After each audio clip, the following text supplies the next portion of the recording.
অবিচল পাহাড় আর ছায়া ঘেরা জঙ্গলে ঢাকা থাইল্যান্ড ও কম্বোডিয়ার সীমান্ত অঞ্চলটা যেন হঠাৎই রূপ নিল যুদ্ধক্ষেত্রে। জুলাইয়ের এই প্রখর দুপুরে যুদ্ধের গন্ধ ছড়িয়ে পড়েছে বাতাসে।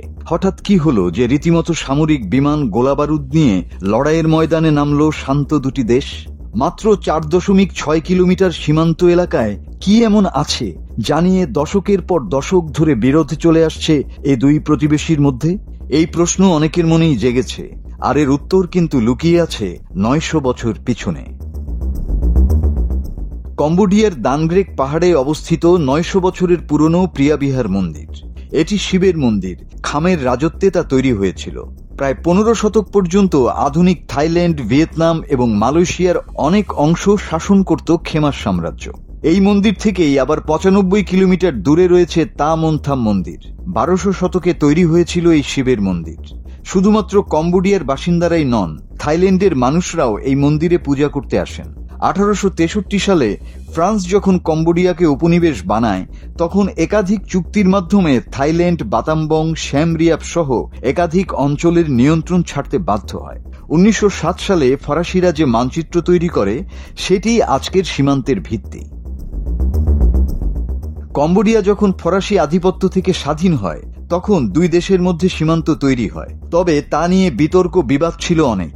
পরিস্থিতি খারাপ হয় 2008 সালে, যখন কম্বোডিয়া এই বিতর্কিত অংশে অবস্থিত শতাব্দী প্রাচীন প্রিয়াবিহার মন্দিরকে ইউনেস্কোর ওয়ার্ল্ড হেরিটেজ সাইট হিসেবে ঘোষণা করার আবেদন জানায়। এতে আপত্তি জানায় থাইল্যান্ড।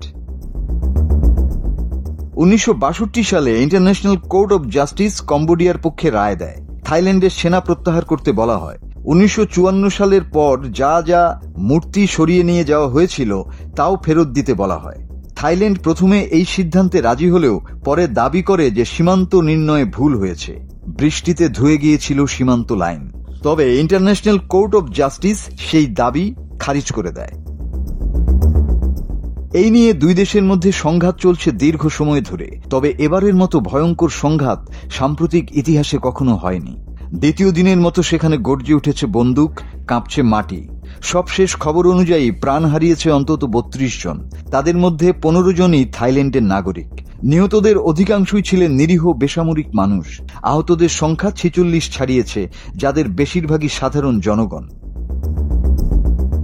জাতিসংঘ নিরাপত্তা পরিষদ শুক্রবার নিউ ইয়র্কে এক জরুরি বৈঠকে এই সংঘর্ষ নিয়ে আলোচনায় বসে। তবে বৈঠকের পর আনুষ্ঠানিকভাবে কোনো বিবৃতি দেয়া হয়নি। মাসুদ হাসান, বাংলা টিভি।